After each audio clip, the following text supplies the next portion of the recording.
दोस्तों, good morning. मैं ओम प्रकाश पांडे, शिव कुमार अग्रवाल जनता inter college Jahangirabad. आइए आज पढ़ते हैं छंद में मात्रा लगाने के नियम। छंद में मात्रा कैसे लगाते हैं।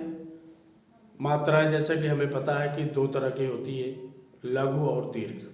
दो प्रकार की मात्राएं होती हैं, लघु या दीर्घ कहें, या छोटी या बड़ी मात्रा कहें। ठीक है, तो अभी हम ये जानेंगे कि मात्रा कैसे लगाना है, लघु कहाँ पे लगाना है और दीर्घ कहाँ पे मात्रा लगानी है। तो आइए देखते हैं। लघु मात्रा छोटा, छोटी, छोटाऊ, चंदबिंदी, री, हलंत,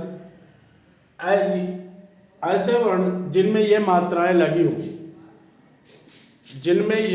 लगी हों, छोटा, छोटी, छोटाऊ, चंदबिंदी, हलंत, री, जैसे का, की, कु आदि, जहाँ पे इनकी मात्राएं लगी हो वहाँ पे उस वर्ण को हम लघु मात्रा में गिनते हैं, लघु मात्रा लगाते हैं।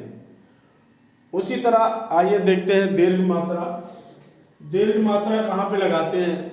दीर्घ मात्रा लगाते हैं बड़ा, बड़ी, बड़ाऊ, ए, ऐ, ओ, औ, अन, अहा और संयुक्त अक्षर जैसे का, की, कु, के, कै, को, कौ, कन, कहा, संयुक्त अक्षर का पूर्व वर्ण यानी संयुक्त अक्षर जो है उसके पहले जस्ट पहले वाला वर्ण जो होगा उसमें हम दीर्घ मात्रा लगाएंगे।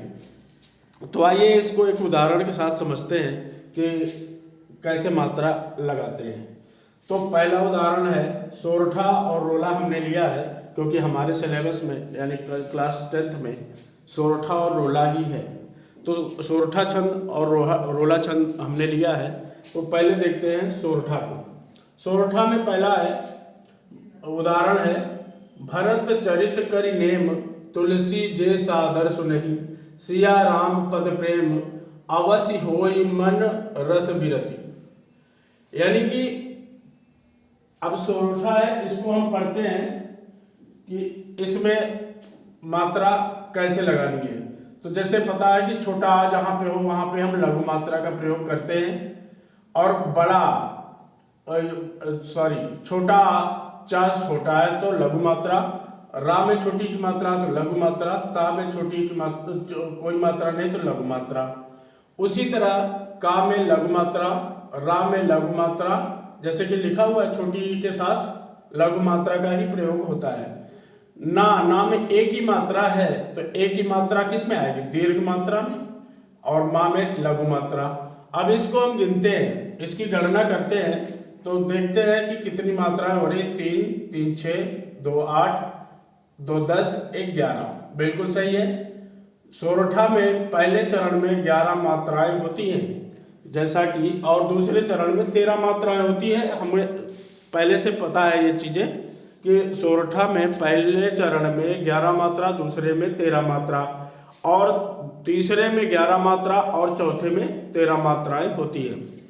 यानी विषम में 11 और सम चरण में 13 मात्राएं होती हैं। अब दूसरा देखते हैं हम दूसरे चरण को। ता में छोटाऊ की मात्रा तो एक मात्रा, ये यानी लघु मात्रा, ला में लघु मात्रा और सा में दीर्घ मात्रा। जे में एक ही मात्रा है तो ये दीर्घ मात्रा, सा में बड़ा की मात्रा दीर्घ मात्रा, दा में लघु मात्रा, इसमें लघु मात्रा, सा में छोटाऊ की मात्रा है तो लघु मात्रा, ना में लघु मात्रा और हा में भी लघु मात्रा लगेगी। अब इसकी हम गणना करते हैं तो देखते हैं कितनी मात्राएं हुई। 1, 2, 2, 4, 2, 6, 2, 8, 9, 10, 11, 12, 13 मात्रा। ये है दूसरा चरण सोरठा का। यहाँ पे ये कितनी मात्राएं हमको मिल गई, 13 मात्रा। तो पहले चरण में 11, दूसरे में 13 मात्राएं हैं। इसी तरह हम दूसरा चरण देखते हैं। ऊपर जगह नहीं है तो मैं नीचे लिख रहा हूं। तो नीचे छोटी की मात्रा है तो लघु मात्रा, बड़ा आ की मात्रा है तो दीर्घ मात्रा, रा में बड़ा की मात्रा है तो दीर्घ मात्रा, माँ में लघु मात्रा। इसी तरह पद में लघु मात्रा लघु मात्रा, प्रेम प्रेम में दीर्घ मात्रा लगेगी, एक ही मात्रा है, और माँ लघु मात्रा। अब इसको गणना करते हैं तो 1 2 3 तो 5 1 6, 6 2 8, 8 2 10 1 11, यानी 11 मात्राएं हमको मिल गई। ये 11 मात्रा तीसरे चरण में। चौथा चरण देखते हैं, अवश्य होई मन रस विरति। अवश्य आ में लघु मात्रा, वा में लघु मात्रा, सा में भी लघु मात्रा, हा में ओ की मात्रा है तो इसमें दीर्घ मात्रा, और ई में कोई मात्रा नहीं है तो लघु मात्रा। मन, मा और ना दोनों लघु हैं, रस में भी दोनों लघु है, विरति में भी तीनों लघु हैं क्योंकि छोटी ई की मात्रा ही है। तो आइए अब इसकी गणना हम करते हैं। तो 1 2 3 2 5 6 7 8 9 10 11 12 13, 13 मात्राएं दूसरे चरण में हमको मिल गई। यानी सोरठा में हमने क्या बताया था, पहले चरण में 11, दूसरे चरण में 13, और तीसरे चरण में 11, और चौथे चरण में 13 मात्राएं होती हैं। तो पहले चरण में हम देख रहे हैं 11 मात्रा है, और तीसरे चरण में भी 11 मात्रा है। दूसरे और चौथे सम चरण इनको बोलते हैं। सम संख्या जैसे आप जानते हैं सम संख्या होती है क्या, 2 और 4। तो सम संख्याओं का जो सम चरण है उनमें 13 मात्राएं, और विषम 1 और 3, विषम में 11 मात्राएं हमने निकाल लिया। तो मात्रा लगाने के नियम हम सीख रहे थे। मात्रा कैसे लगाना है ये आपके सामने है, और मात्रा लगा के भी दिखा दिया गया। मुझे उम्मीद है कि आप लोगों को समझ में आ गया होगा। नहीं समझ में आया है तो अपने से और उदाहरण में आप खुद लगा करके और उसको इन मात्राओं के हिसाब से आप समझें कि कहाँ पे लघु लगना है, कहाँ पे दीर्घ लगना है, और उसकी गणना कीजिए। ठीक है, आइए अब देखते हैं अगला सोरठा। छंद में प्रत्येक चरण में प्रत्येक छंद में 4 चरण होते हैं। जैसे इसमें देखा 1 2 3 4 चरण है। उसी तरह रोला में भी 4 चरण होते हैं, 1 2 3 4। रोला का एक उदाहरण हमने लिया हुआ है, और इसके प्रत्येक चरण में 24 मात्राएं होती हैं। हम यहाँ पे यति लेते हैं। यति का मतलब होता है विराम। विराम हम कहाँ पे लेते हैं, जहाँ पे विराम, जहाँ पे हमारा ठहराव होता है वहीं विराम, उसी को हम विराम कहते हैं। तो आइए रोला का भी हम गणना करते हैं कि 24 मात्राएं एक मात्रा लगाकर देखते हैं। ठीक है, तो कोऊ का मतलब है बड़ा ओ है तो दीर्घ मात्रा, ऊ है तो एक मात्रा यानी लघु मात्रा, बड़ा पा दीर्घ, छोटी लघु लघु, पंचत्व यहाँ पे दीर्घ, यहाँ पे दीर्घ, और यहाँ पे लघु। अभी ये कितनी मात्राएं हो गई, अब हम गणना करेंगे। 2 3 2 5 2 7 7 2 9 और 9 और 2 11, पंचत्व 12, को पापी पंचत्व, सारी मिस्टेक हुआ है, थोड़ा सा इसको हम सुधारेंगे। चंद बिंदु के साथ क्या लगता है, सिंगल मात्रा लगती है, यानी लघु मात्रा लगती है, वो लघु मात्रा। पंचत्व जहाँ पे चंदबिंदी का प्रयोग करते हैं वहाँ पे हम लघु मात्रा ही लगाते हैं।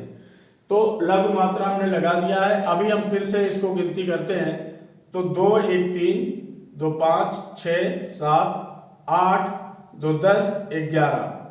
इसके पहला जहाँ पे यति आ रहा है यहाँ पे इसके 11 मात्राएं हो गई, ये 11 मात्राएं। अगला है 2 मात्रा, 1 मात्रा, 1 मात्रा, 1 मात्रा, यहाँ पे सब में लघु मात्रा होगी, यहाँ पे दीर्घ मात्रा, लघु मात्रा और लघु मात्रा। अभी हम गणना करेंगे।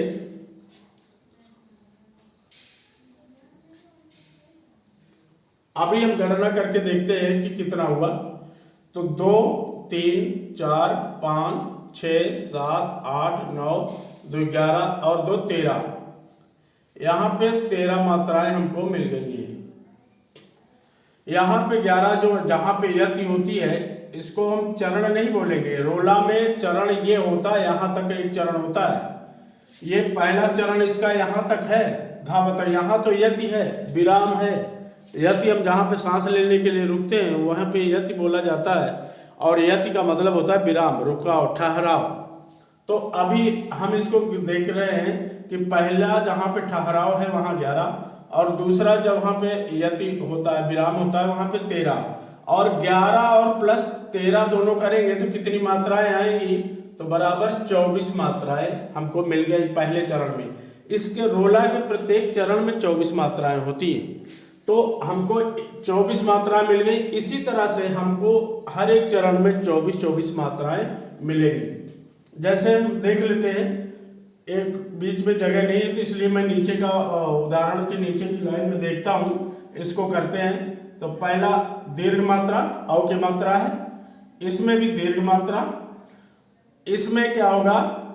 इसमें होगा दीर्घ मात्रा, और रा हा लघु मात्रा, दीर्घ मात्रा, और ये लघु मात्रा। कितनी मात्राएं हो गई? 2 2 4 2 6 2 8 2 10 11 मात्रा हो गई। जहां पे पहला यति है वहां पे 11 मात्राएं हमको मिल गई। दूसरा देखते हैं, दूसरा यति के बाद यहाँ पे 2 मात्रा, यहाँ पे 1 मात्रा। यहाँ पे क्या होगा? बड़ा पा है तो यहाँ पे 2 मात्रा, चा में 1 मात्रा, हा में 1 मात्रा। बी में छोटी की मात्रा है तो लघु मात्रा, ये लघु मात्रा, यहाँ पे दीर्घ मात्रा, यहाँ पे लघु मात्रा, और यहाँ पे लघु मात्रा। अब हम यहाँ देखते हैं कि कितना हो गया। गिनते हैं, 3 2 5 2 7 8 9 9 2 11 और 2 13। हमारा जो ठहराव के बाद है, यति के बाद भी हमको 13 मिल गया। तो 11 ये और 13 ये बराबर कितना हो गया? ये 24 मात्राएं हो गई। इसी तरह आपको हर एक चरण में, रोला के हर एक चरण में, प्रत्येक चरण में 24 मात्राएं मिलेंगी। तो मात्रा लगाने के ये बहुत ही सरल नियम है।